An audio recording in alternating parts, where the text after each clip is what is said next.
Seorang gadis kecil menangis terseduh-seduh di hadapan semua orang, sementara ayahnya, seorang konglomerat terhormat dan disegani, baru saja memecat pengasuh tanpa mendengarkannya sedikit pun. "Ayah, tolong, jangan pecat dia," teriak si kecil dengan suara bergetar. Tetapi ia tidak ragu, tidak bertanya, tidak menyelidiki, tidak mau mendengarkan, hanya menunjuk pintu seolah wanita itu tidak berarti apa-apa. Pengasuh itu menundukkan kepala dalam diam, tanpa membela diri, tanpa melawan. Dan tepat ketika ia hendak pergi, gadis itu mengatakan sesuatu yang membuat semua orang benar-benar terpaku, sesuatu yang tidak seorang pun duga, sesuatu yang akan menghancurkan segala yang diyakini oleh pria itu. Jika Anda menyukai cerita yang menyentuh hati dan meninggalkan pelajaran mendalam, berlanggananlah ke saluran sekarang juga, karena apa yang akan Anda dengar ini tidak akan Anda lupakan. Dan katakan di kolom komentar, apakah Anda akan mendengarkan pengasuh itu, atau Anda juga akan memecatnya tanpa bertanya? Keheningan di ruang tamu mewah itu begitu mencekam, sehingga seolah tidak ada yang berani bernapas. Cahaya hangat dari lampu gantung menerangi adegan itu, namun tidak mampu meredakan ketegangan yang terasa di udara. Pak Wijoyo, salah satu pengusaha paling berpengaruh di kota, berdiri di tengah ruangan, dengan wajah mengeras dan tatapan dingin, seolah semua yang ada di hadapannya tidak memengaruhinya sedikit pun. Di depannya berdiri dia, pengasuh, seorang wanita muda berseragam biru muda dengan mata berkaca-kaca yang berusaha ia tahan dengan martabat. Tangannya menggenggam erat tali tasnya, seolah itulah satu-satunya yang menahannya tetap berdiri. Ia tidak mengatakan apa-apa, bukan karena ia tidak punya sesuatu untuk dikatakan, melainkan karena tidak seorang pun memberinya kesempatan. "Sudah cukup," kata Pak Wijoyo dengan suara tegas, tanpa meninggikan nada, tetapi dengan otoritas yang tidak dapat dibantah. "Saya tidak perlu mendengar apa-apa lagi." Wanita itu sedikit membuka mulutnya seolah ingin menjelaskan, tetapi ia berhenti karena ia mengerti sesuatu saat itu. Tidak peduli apa yang ia katakan, ia sudah memutuskan. Dan ketika seorang pria seperti Pak Wijoyo mengambil keputusan, tidak ada jalan kembali. Di samping, berpegangan erat pada lengan ayahnya, ada Kirana, putrinya, seorang gadis kecil berusia 6 tahun, dengan mata merah karena menangis, wajah tegang, dan jantung berdebar sangat kencang, seolah ingin keluar dari dadanya. "Ayah," bisiknya pada awalnya seolah masih memiliki harapan. Tetapi Pak Wijoyo tidak memandangnya. "Sudah selesai?" Ulangnya kali ini lebih dingin. "Anda bisa pergi." Kata-kata itu jatuh seperti vonis yang mutlak, tak dapat dibatalkan. Pengasuh itu menundukkan pandangannya, menarik napas dalam-dalam, dan mengangguk perlahan. Sebuah isyarat kecil, tetapi penuh rasa sakit. Ia berbalik dengan tenang, berusaha menjaga ketenangannya, meskipun tangannya sedikit bergetar, dan tepat pada saat itu semuanya hancur. "Tidak!" Teriakan Kirana menembus ruangan bagai sambaran petir. Semua orang terdiam, bahkan orang dewasa yang mengamati dari belakang. Sepasang suami istri elegan yang menyaksikan adegan itu dalam diam, saling bertukar pandang terkejut.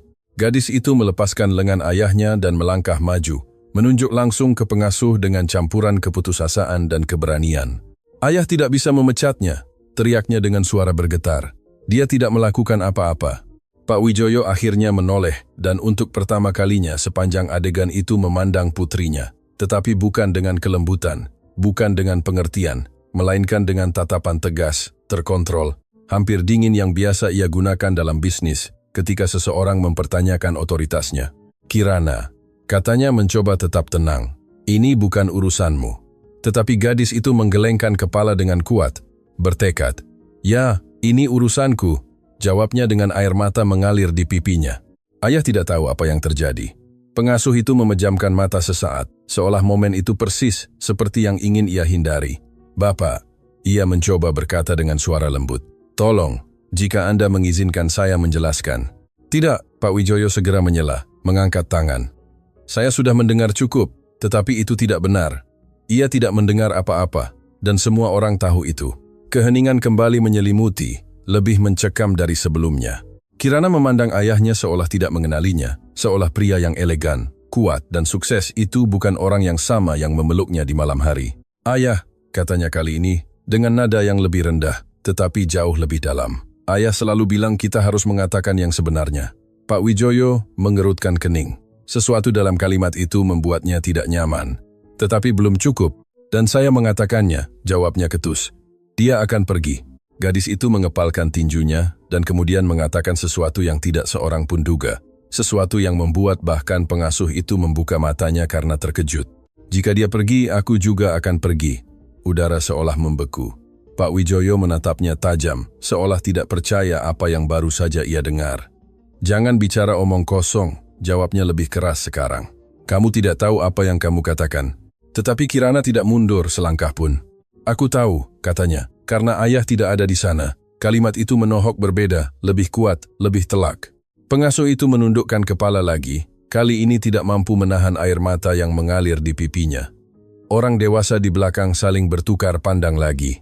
Ada sesuatu yang tidak beres, tetapi tidak seorang pun berani campur tangan karena semua orang mengenal Pak Wijoyo dan tahu bahwa ketika ia seperti itu, ia tidak akan mendengarkan siapapun. Kirana, cukup, perintahnya. Pergi ke kamar. Tetapi gadis itu menggelengkan kepala perlahan dan melangkah lebih dekat ke pengasuh. Dia menjagaku saat ayah tidak ada, katanya dengan suara rendah, bergetar, saat aku takut, saat aku tidak bisa tidur. Pak Wijoyo menarik napas dalam-dalam, terlihat tidak nyaman, tetapi harga dirinya tetap utuh. Untuk itu dia dibayar, jawabnya. Dan kalimat itu seperti tusukan pisau. Pengasuh itu memejamkan mata. Kirana memandangnya dengan hancur. Tidak, bisiknya.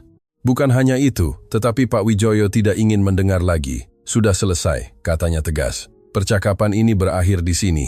Pengasuh itu mengangkat pandangannya untuk terakhir kali. Bukan untuk membela diri, bukan untuk berdebat, melainkan untuk memandang gadis itu. Dan dalam pertukaran diam itu ada sesuatu yang lebih, sesuatu yang dalam, sesuatu yang tidak seorang pun mengerti. Terima kasih, bisik wanita itu nyaris tidak terdengar.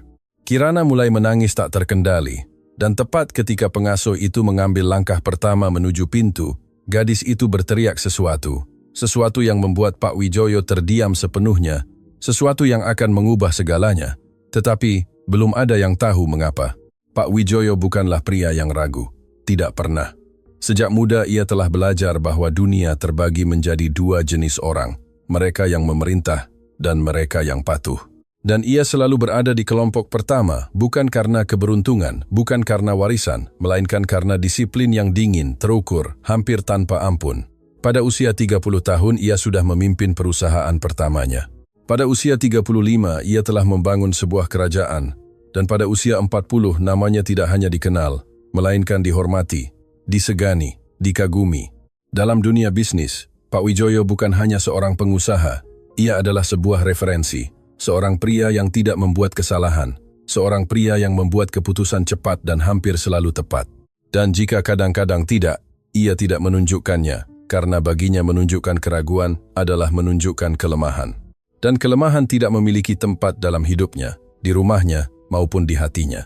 Villa tempat ia tinggal mencerminkan dengan sempurna siapa dirinya. Luas, elegan, tertata rapi. Setiap benda di tempatnya, setiap detail dipikirkan. Tidak ada yang di luar kendali. Tetapi di balik kesempurnaan itu, ada sesuatu yang tidak terlihat secara kasat mata. Keheningan, terlalu banyak keheningan. Lorong-lorongnya panjang, tetapi kosong. Kamar-kamarnya besar, tetapi dingin. Dan meskipun rumah itu penuh kemewahan, ia kekurangan sesuatu yang esensial, kehangatan. Kirana merasakannya, meskipun ia tidak bisa menamainya. Baginya, ayahnya seperti sosok yang jauh, selalu hadir. Tetapi jarang ada, selalu dekat, tetapi secara emosional jauh. Makan malam cepat, percakapan singkat, dan pelukan jarang. Bukan karena Pak Wijoyo tidak mencintainya, melainkan karena ia tidak tahu bagaimana menunjukkannya. Ia telah belajar membangun perusahaan, tetapi tidak pernah membangun ikatan. Dan dalam kekosongan itu, seseorang telah menempati tempat penting. Pengasuh Mbak Sri bukanlah seseorang yang menarik perhatian. Ia tidak memiliki pendidikan tinggi atau cerita yang mengesankan. Ia hanyalah seorang wanita sederhana, tetapi ia memiliki sesuatu yang tidak pernah dihargai Pak Wijoyo dengan cukup. Kehadiran, kesabaran, dan cara memandang Kirana, seolah-olah Kirana adalah hal terpenting di dunia. Sementara Pak Wijoyo sibuk menutup kesepakatan, menandatangani kontrak, dan memperluas kekayaannya, Mbak Sri ada di sana. Dalam momen-momen kecil yang tak terlihat, yang tidak menghasilkan uang, tetapi membangun kenangan, dialah yang menemani Kirana ketika ia takut di malam hari, yang membacakan cerita sampai ia tertidur, yang merayakan keberhasilan kecilnya seolah-olah itu raksasa, yang mendengarkannya dengan sungguh-sungguh. Tetapi Pak Wijoyo tidak pernah menganggap itu sebagai sesuatu yang relevan. Baginya, Mbak Sri hanya menjalankan fungsinya. Ia efisien, tepat waktu, bertanggung jawab, dan itu sudah cukup. Atau setidaknya ia percaya begitu. Karena di dunianya segalanya diukur dari hasil dan emosi tidak bisa diukur. Itulah mengapa ia tidak memperhitungkannya. Sore itu, sebelum adegan yang akan mengubah segalanya, Pak Wijoyo mengalami salah satu hari terpenting dalam karirnya. Negosiasi miliaran, akuisisi kunci, langkah yang akan semakin mengkonsolidasikan kekuasaannya di pasar. Semuanya berjalan sempurna, seperti biasa. Ketika ia tiba di rumah, ia mengharapkan ketenangan, keteraturan, kendali, tetapi ia menemukan ketegangan, bisikan yang tidak nyaman di antara staf, tatapan menghindar, dan sesuatu yang sama sekali tidak ia sukai.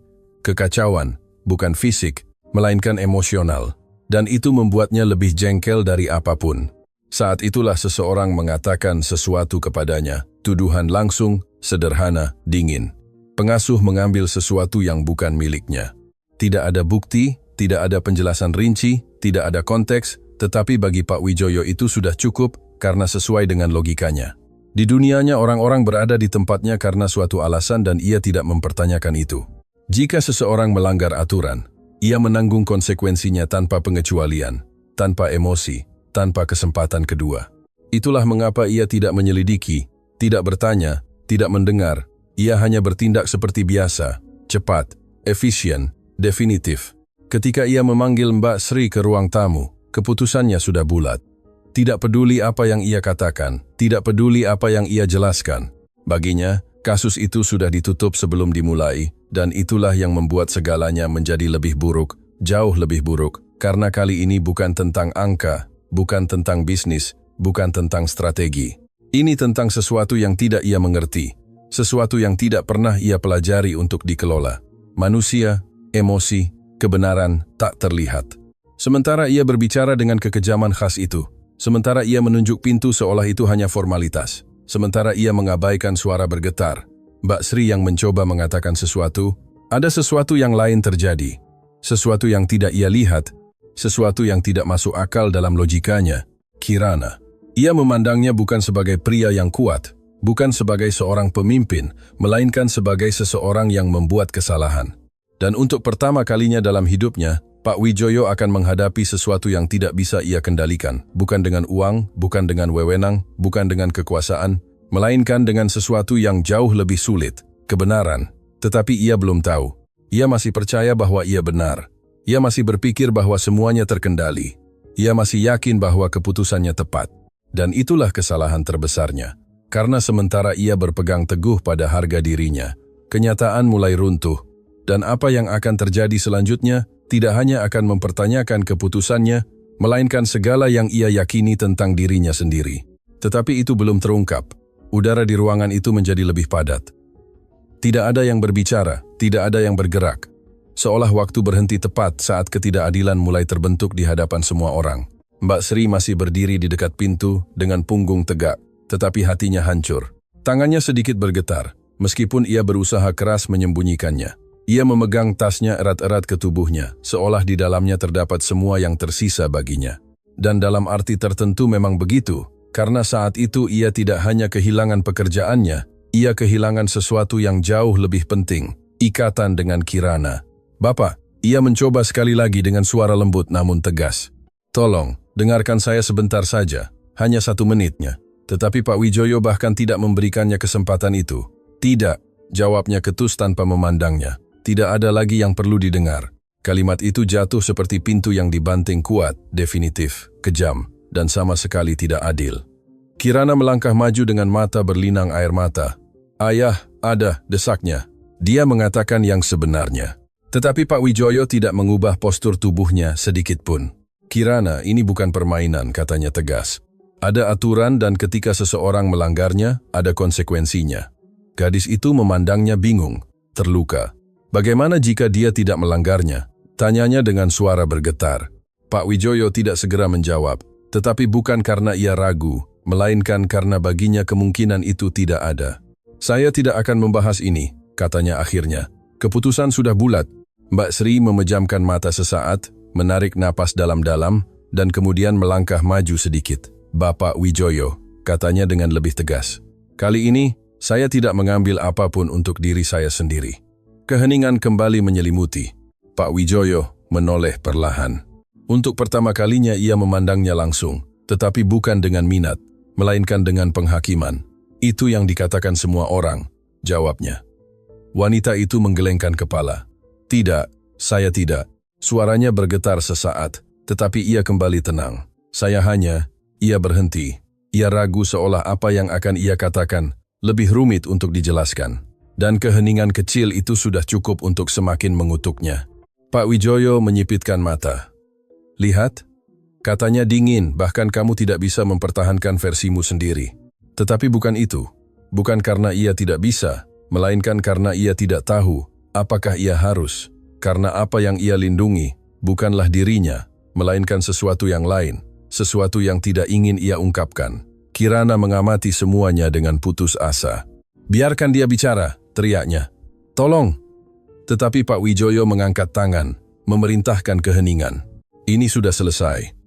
Mbak Sri menundukkan pandangannya. Jari-jarinya menggenggam tasnya lebih erat, dan pada saat itu sesuatu yang kecil jatuh ke lantai. Suara kecil yang nyaris tak terdengar, tetapi cukup untuk membuat semua orang melihat. Itu adalah liontin kecil, bulat, logam. Ia menggelinding beberapa sentimeter di lantai yang mengilap hingga berhenti tepat di depan Pak Wijoyo. Ia mengerutkan kening, sedikit membungkuk, dan mengambilnya. Itu adalah liontin, sederhana, usang, tidak bernilai, setidaknya dalam penampilan. Apa ini? Tanyanya memandangnya dengan curiga. Mbak Sri segera mengangkat pandangannya, dan di matanya muncul sesuatu yang baru. Takut, tolong, bisiknya. Kembalikan kepada saya. Tetapi Pak Wijoyo tidak melakukannya. Ia mengamatinya dengan cermat. Ini juga milikmu? Tanyanya dengan nada ironis. Kirana melangkah lebih dekat. Ayah, itu Kirana, cukup. Ia menyela tanpa mengalihkan pandangannya dari benda itu. Gadis itu terdiam, tetapi matanya berbicara untuknya. Ada sesuatu yang tidak beres, ada sesuatu yang tidak cocok. Mbak Sri menarik napas dalam-dalam.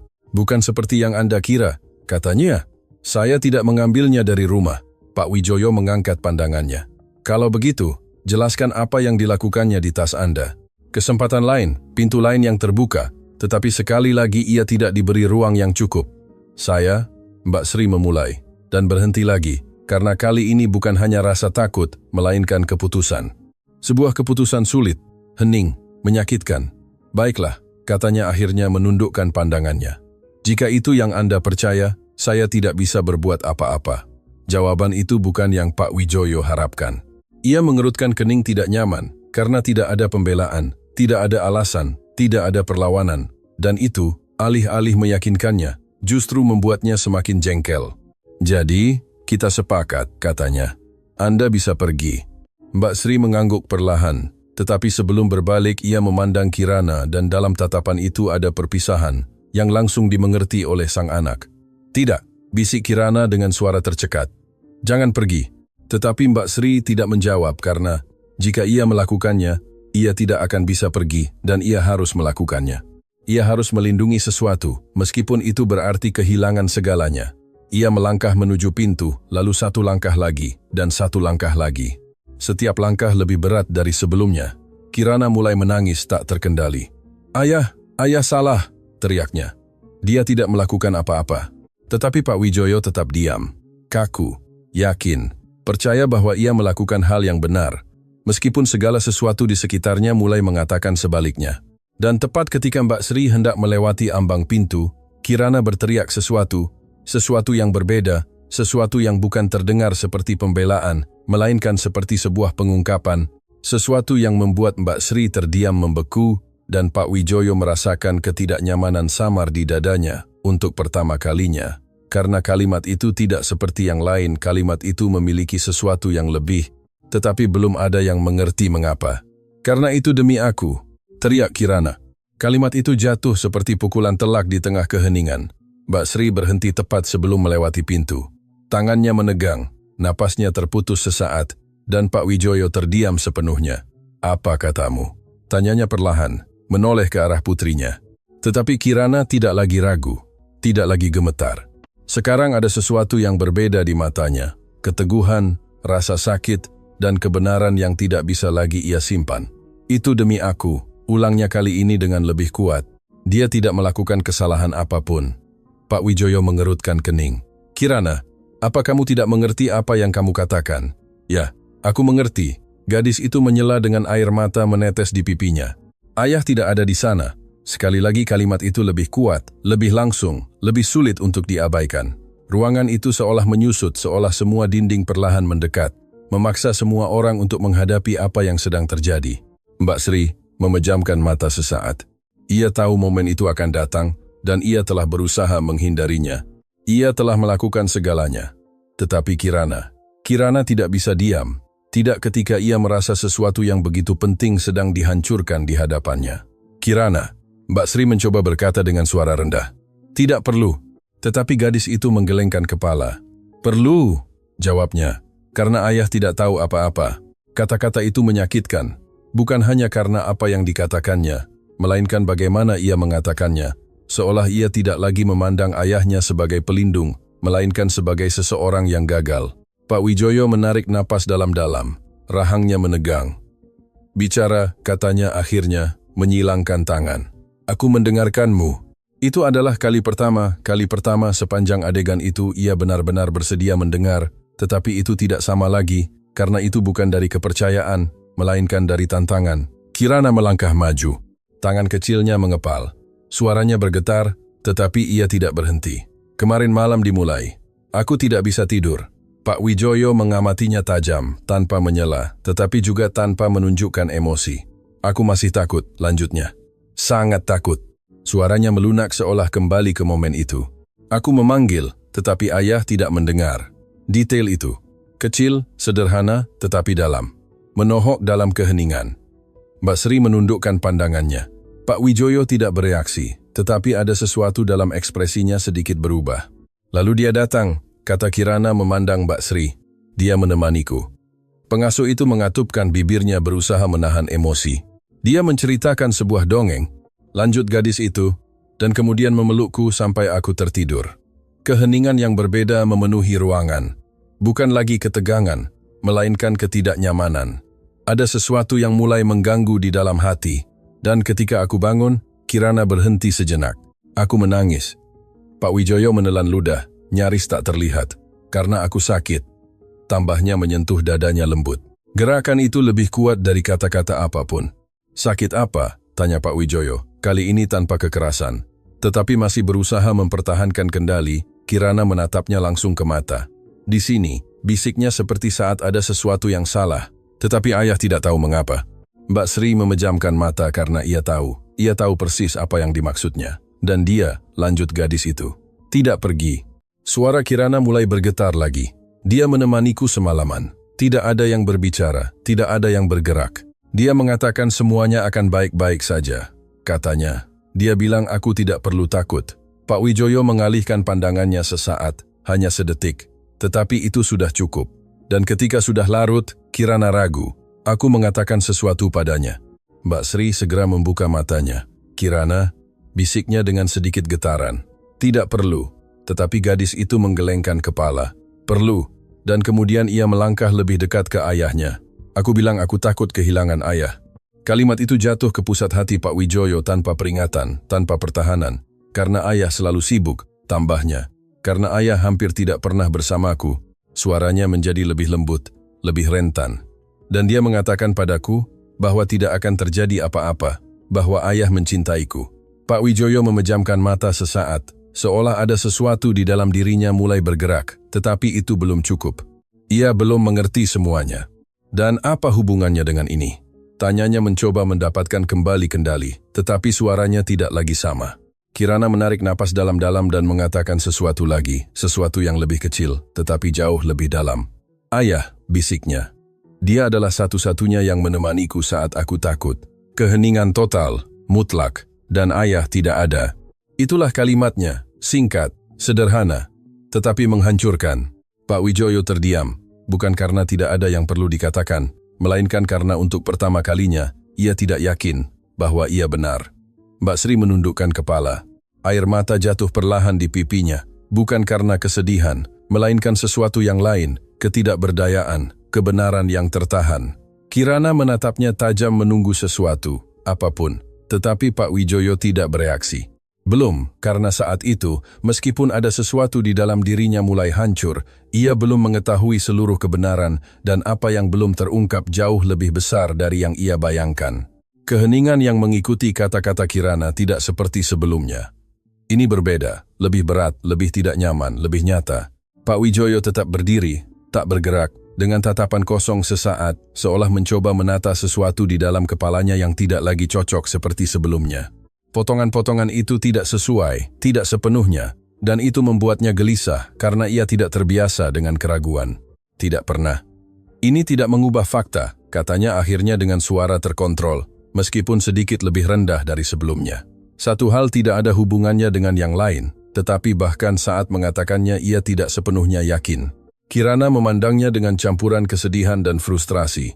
Ada hubungannya, bisiknya, tetapi ayah tidak mau melihat. Pak Wijoyo mengatupkan rahangnya. Kalimat itu mengganggunya lebih dari yang ia duga, karena jauh di lubuk hatinya sebagian kecil dirinya tahu ada sesuatu yang tidak ia lihat, tetapi harga dirinya masih lebih kuat. Cukup, katanya mencoba mengakhiri percakapan. Ini bukan debat. Mbak Sri, yang diam sepanjang waktu itu, menarik napas dalam-dalam. Ia tahu bahwa jika ia tidak melakukan sesuatu saat itu, semuanya akan hancur total. Dan bukan hanya pekerjaannya, melainkan sesuatu yang jauh lebih penting. Bapak Wijoyo, katanya dengan lembut, tetapi dengan ketegasan yang berbeda. Izinkan saya menunjukkan sesuatu. Pak Wijoyo memandangnya, bukan dengan minat, melainkan dengan sedikit rasa ingin tahu. Saya tidak perlu melihat apapun, jawabnya. Tetapi kali ini itu tidak cukup untuk menghentikannya, karena Mbak Sri sudah mengambil keputusan yang telah ia hindari sejak awal. Dengan tangan gemetar ia perlahan membuka tasnya. Tas yang sama yang telah ia pegang sepanjang waktu. Tas yang sama yang telah dinilai Pak Wijoyo tanpa mengetahuinya.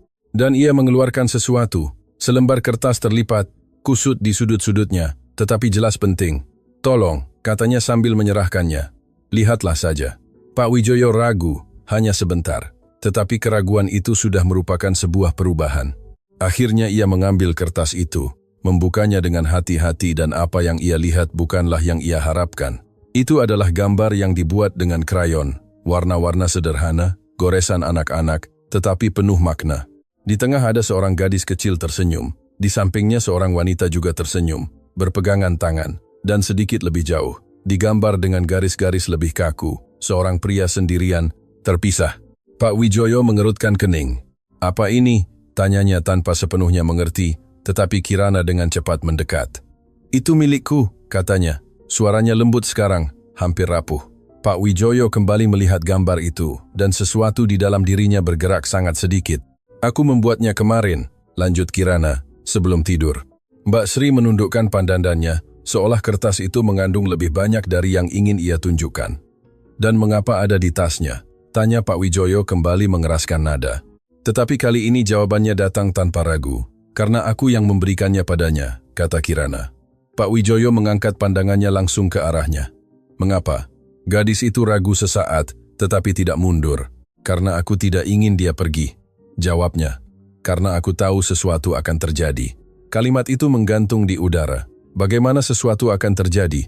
Tanyanya. Kirana menarik napas dalam-dalam. Karena aku mendengar ketika mereka membicarakannya, katanya.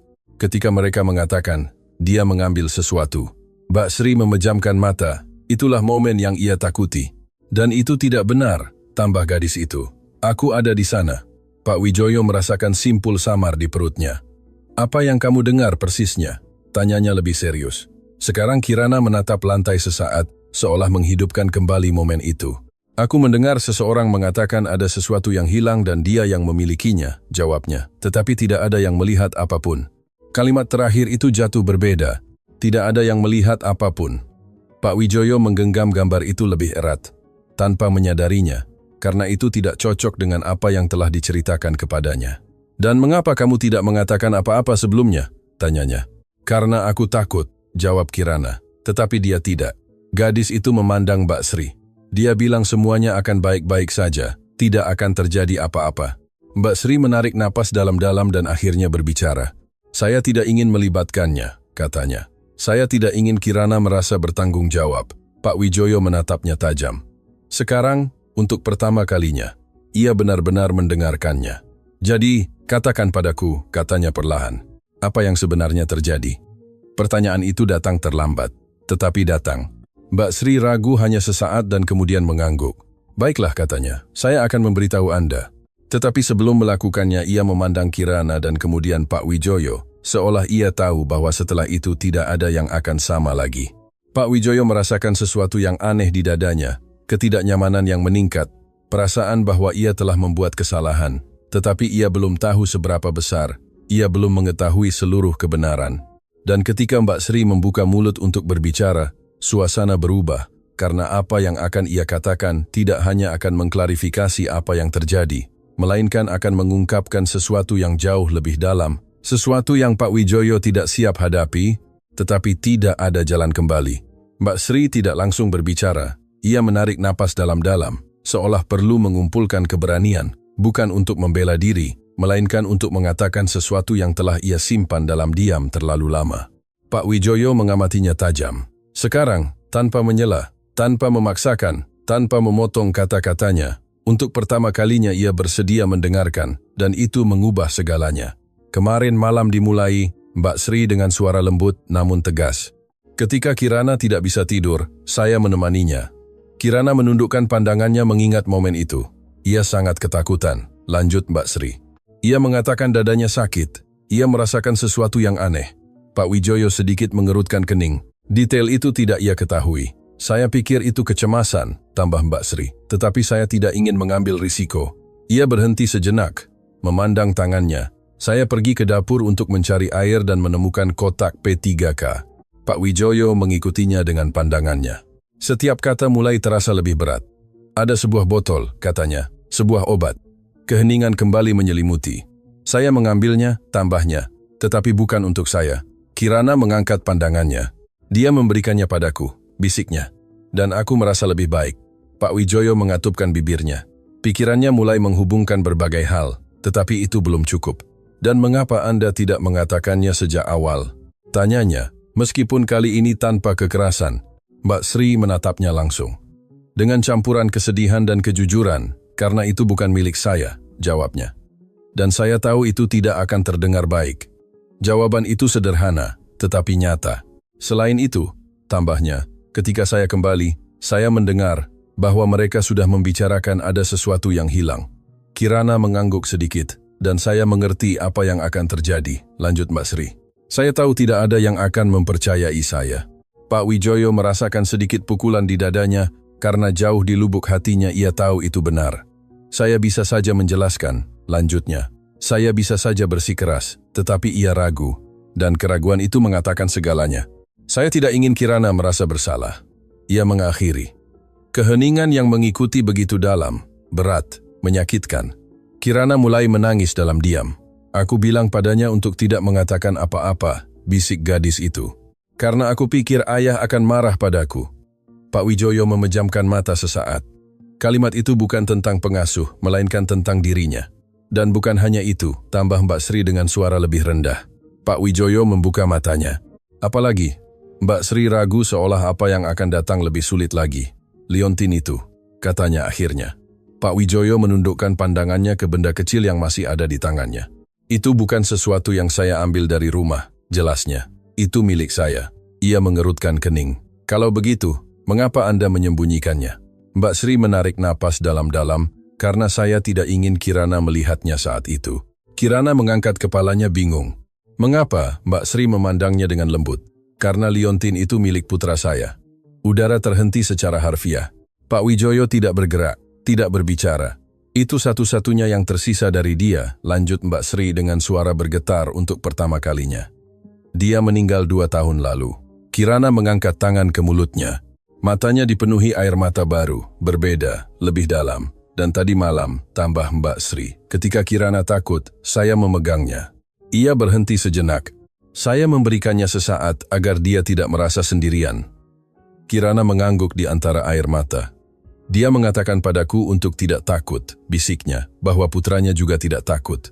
Pak Wijoyo merasakan sesuatu hancur di dalam dirinya, tidak kuat, tidak tiba-tiba, tetapi secara irreversibel. Ketika saya kembali untuk menyimpannya, lanjut Mbak Sri. Mereka sudah membicarakan tuduhan itu. Ia menundukkan pandangannya dan tidak peduli apa yang saya katakan. Kalimat itu adalah pukulan terakhir. Karena itu bukan hanya tentang apa yang terjadi, melainkan tentang sesuatu yang lebih dalam, tentang apa yang Pak Wijoyo wakili saat itu. Anda sudah memutuskan, tambahnya dengan lembut. Dan saya mengerti. Keheningan total, mutlak. Kirana menangis tanpa suara. Mbak Sri tetap diam dan Pak Wijoyo tidak tahu harus berbuat apa karena segala yang ia yakini benar sedang runtuh. Tidak ada pencurian, tidak ada niat buruk, tidak ada penipuan, hanya ada perhatian, perlindungan, keheningan, pengorbanan. Dan ia tidak melihat apa-apa karena ia tidak mau melihat, karena ia tidak bertanya, karena ia memutuskan sebelum mengerti, dan itu adalah sesuatu yang tidak bisa ia abaikan. Tidak lagi. Pak Wijoyo perlahan menundukkan pandangannya ke gambar yang masih ada di tangan lainnya, lalu ke Liontin, lalu ke putrinya, dan akhirnya ke Mbak Sri. Tetapi kali ini bukan dengan penghakiman, bukan dengan kekejaman, melainkan dengan sesuatu yang baru, sesuatu yang sudah bertahun-tahun tidak ia rasakan, rasa bersalah. Dan yang terburuk adalah ia tahu bahwa sudah terlambat, atau setidaknya ia percaya begitu. Keheningan yang mengisi ruangan setelah pengakuan Mbak Sri, tidak lagi tidak nyaman, melainkan menghancurkan. Pak Wijoyo tetap berdiri, tetapi di dalam dirinya ada sesuatu yang tidak lagi pada tempatnya. Seolah pria yang telah ia bangun selama bertahun-tahun, yang percaya diri, tegas, tak terbantahkan, mulai runtuh perlahan, tanpa suara, tetapi tanpa kemungkinan untuk berhenti. Tatapannya, yang sebelumnya keras dan tepat, kini tampak kosong, hampa, seolah ia melihat sesuatu yang tidak sepenuhnya ia mengerti, tetapi ia mengerti. Dan itulah yang terburuk, karena itu bukan kebingungan, melainkan kejelasan. Kejelasan yang menyakitkan, tak terbantahkan. Ia menundukkan pandangannya ke tangannya. Di satu tangan gambar, di tangan lain liontin kecil, dua benda sederhana, tanpa nilai ekonomis, tetapi dengan beban emosional yang menghimpitnya. Ia teringat kata-kata Kirana. Dia adalah satu-satunya yang menemaniku saat aku takut. Kalimat itu mulai terulang di benaknya berulang kali, seperti gaung yang tak mungkin diabaikan. Lalu ia teringat yang lain. Ayah tidak ada. Dan saat itulah sesuatu hancur. Tidak langsung, tidak dramatis, tidak ada teriakan atau gerakan kasar. Itu jauh lebih sunyi, lebih manusiawi, sebuah isyarat kecil. Bahunya yang kokoh beberapa menit yang lalu sedikit melorot. Napasnya berubah, lebih lambat, lebih berat. Seolah tiba-tiba seluruh udara terasa 2 kali lebih berat. Kirana memandangnya dengan air mata masih di wajahnya. Tetapi sekarang, ada sesuatu yang lain di ekspresinya. Harapan. Sebuah harapan kecil. Namun nyata bahwa ayahnya akan mengerti, akan bereaksi, akan kembali. Mbak Sri tetap diam, tidak mengharapkan apa-apa, tidak menuntut apa-apa, tidak meminta maaf, tidak menuntut keadilan. Karena jauh di lubuk hatinya, ia sudah menerima kehilangan itu. Ia hanya ingin Kirana baik-baik saja. Hanya itu. Pak Wijoyo melangkah mundur. Perlahan, tidak yakin, seolah tanah tidak lagi sekuat sebelumnya. Ia melihat sekeliling, ruang tamu, perabot, dinding, semuanya masih sama, tetapi tidak. Tidak ada yang sama karena sekarang ia melihat apa yang sebelumnya ia abaikan, kekosongan, keheningan, jarak. Ia mengusap wajahnya. Sebuah gerakan yang jarang ia lakukan, berantakan, manusiawi. Ia mencoba berbicara, tetapi suaranya tercekat. Ia berhenti.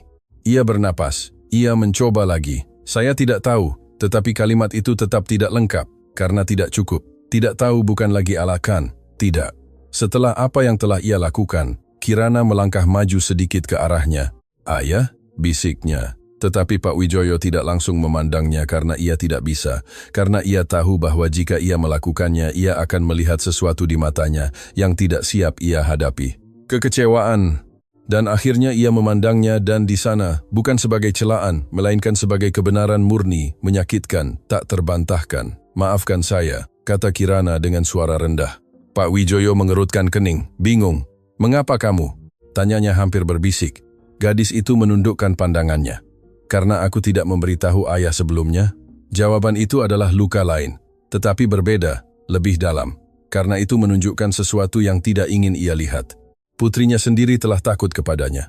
Pak Wijoyo memejamkan mata sesaat, dan kali itu bukan untuk berpikir, melainkan untuk merasakan, untuk menghadapi sesuatu yang telah ia hindari selama bertahun-tahun, bahwa rasa hormat yang ia tumbuhkan juga menciptakan jarak, bahwa otoritasnya juga menimbulkan rasa takut, bahwa kendalinya telah menciptakan keheningan, sebuah keheningan yang telah memungkinkan semua ini terjadi. Ia membuka matanya dan memandang Mbak Sri. Ia masih di sana, berdiri, dalam diam, tidak mengharapkan apa-apa, dan itu memukulnya lebih dari keluhan apapun, karena tidak ada tuntutan, tidak ada kemarahan, hanya ada martabat yang tenang, yang tidak ia ketahui bagaimana mengenalinya. Ia melangkah ke arahnya, lalu satu langkah lagi, perlahan, berat, setiap langkah seolah lebih berat dari sebelumnya. Ia berhenti beberapa meter, memandangnya langsung, dan untuk pertama kalinya, bukan sebagai bawahan, bukan sebagai seseorang yang lebih rendah, melainkan sebagai manusia. Mbak Sri, katanya, suaranya tidak lagi tegas atau dingin, itu berbeda, lebih rendah, lebih tulus. Ia berhenti mencari kata-kata yang tidak pernah ia butuhkan sebelumnya, tetapi yang sekarang sangat diperlukan. Saya salah. Keheningan, tetapi tidak seperti sebelumnya. Keheningan ini memiliki makna, memiliki bobot, memiliki kebenaran. Mbak Sri memandangnya dan di matanya tidak ada kemenangan, tidak ada kepuasan, hanya ada pemahaman. Dan itu membuat Pak Wijoyo semakin menurunkan kewaspadaannya. Saya tidak mendengarkan Anda, tambahnya. Saya tidak bertanya. Ia sedikit meremas liontin di tangannya. Dan saya menilai, tanpa mengetahui. Kata-katanya lambat, hati-hati, seolah setiap kata membawa beban. Dan memang begitu, karena setiap kata adalah celah lagi di dinding yang telah ia bangun selama bertahun-tahun. Dan itu, lanjutnya, tidak ada pembenaran. Kirana mengamati tanpa bergerak, tanpa berbicara, tetapi dengan jantung berdebar kencang, karena ia melihat sesuatu yang belum pernah ia lihat sebelumnya. Ayahnya, rentan, manusiawi, nyata. Pak Wijoyo menundukkan pandangannya, dan kemudian melakukan sesuatu yang tidak seorang pun duga, sesuatu yang bahkan ia sendiri belum pernah lakukan bertahun-tahun. Ia berlutut, tidak sepenuhnya, tidak berlebihan, tetapi cukup untuk berhenti berada di atas, cukup untuk menunjukkan dirinya setara. Maaf, katanya sebuah kata sederhana, tetapi penuh dengan segala yang tidak ia katakan sebelumnya. Dan pada saat itu, pria yang selalu memegang kendali, akhirnya melepaskan kendali, bukan karena kelemahan, melainkan karena ia mengerti bahwa ada hal-hal yang tidak bisa diperbaiki oleh kendali, dan bahwa harga diri adalah kesalahan terbesarnya. Tetapi masih ada sesuatu yang kurang, sesuatu yang penting, karena meminta maaf tidak selalu cukup. Dan Pak Wijoyo akan segera mengerti itu. Permintaan maaf Pak Wijoyo menggantung di udara. Itu tidak ditolak, tetapi juga tidak cukup karena semua orang di ruangan itu tahu bahwa apa yang terjadi tidak bisa diselesaikan hanya dengan satu kata, dan ia juga tahu itu. Itulah mengapa ia tidak segera bergerak, tidak mencoba membenarkan diri, tidak mencari alasan. Ia hanya berdiri di sana di depan Mbak Sri menunggu seperti seseorang yang untuk pertama kalinya dalam hidupnya tidak memiliki kendali. Mbak Sri memandangnya dalam diam. Matanya tidak lagi dipenuhi rasa takut atau kesedihan, melainkan sesuatu yang lebih dalam, pemahaman, tetapi juga batasan, karena meskipun ia mengerti kesalahannya, itu tidak menghapus apa yang telah terjadi. Bapak, katanya akhirnya dengan tenang. Saya tidak pernah ingin menimbulkan masalah. Pak Wijoyo segera menggelengkan kepala. Bukan Anda, jawabnya. Saya. Kalimat itu keluar tanpa usaha, tanpa kebanggaan, tanpa pembelaan, dan itu membuat perbedaan. Kirana melangkah lebih dekat, memandang keduanya seolah menunggu sesuatu yang bisa mengembalikan ketenangannya. Ayah, bisiknya. Pak Wijoyo memandangnya dan kali ini ia tidak menghindari tatapannya. Kamu benar, katanya dengan suara lembut. Dalam segala hal. Gadis itu tidak menjawab, tetapi matanya mulai bersinar berbeda, seolah ada sesuatu yang mulai sembuh. Pak Wijoyo menarik napas dalam-dalam dan membuat keputusan. Tetapi kali ini tidak cepat, tidak impulsif, itu disadari. Mbak Sri, katanya berbalik ke arahnya, saya ingin Anda tetap di sini. Keheningan kembali, tetapi sekarang berbeda, lebih ringan, lebih penuh harapan. Mbak Sri mengamatinya tanpa segera bereaksi. Bukan seperti sebelumnya, tambah Pak Wijoyo, bukan sebagai bawahan biasa. Ia berhenti sejenak mencari kata-kata yang tepat. Saya ingin Anda tetap di sini karena Anda penting bagi Kirana dan karena ia ragu sesaat karena saya juga perlu belajar. Bagian terakhir itu tidak direncanakan, tetapi itu nyata dan terasa. Mbak Sri menundukkan pandangannya, jelas terharu, tetapi tidak langsung menjawab karena menerima juga membutuhkan waktu. Anda tidak harus memutuskan sekarang, tambah Pak Wijoyo. Tetapi saya ingin Anda tahu bahwa ini adalah rumah Anda. Kalimat itu diucapkan oleh pria yang sama, yang beberapa menit sebelumnya telah memecatnya tanpa mendengarkannya memiliki bobot yang sangat besar. Kirana tersenyum di antara air mata dan tanpa berpikir berlari ke arah Mbak Sri. Ia memeluknya erat. "Jangan pergi, tolong," bisiknya. Mbak Sri memejamkan mata, dan untuk pertama kalinya, sejak semuanya dimulai, ia membiarkan air mata jatuh tanpa menahannya. Tetapi itu bukan air mata kesedihan, melainkan kelegaan, emosi, dari semua yang telah ia simpan. Ia memeluk gadis itu dengan lembut. "Aku tidak akan pergi," jawabnya dengan suara rendah. Kirana tersenyum dan isyarat kecil itu mengisi ruangan dengan sesuatu yang sebelumnya tidak ada, kehangatan. Pak Wijoyo mengamati adegan itu dalam diam, tetapi bukan lagi sebagai seseorang yang jauh, melainkan sebagai seseorang yang mulai mengerti. Sungguh, ia melihat gambar yang masih ada di tangannya. Ia mendekat perlahan dan menyerahkannya kepada Kirana.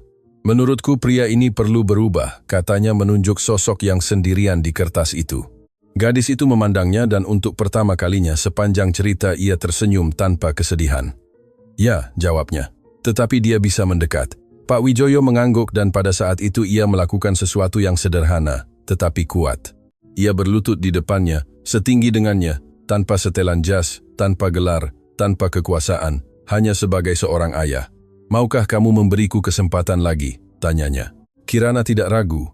Ia memeluknya erat, seolah ia telah menunggu momen itu sejak lama.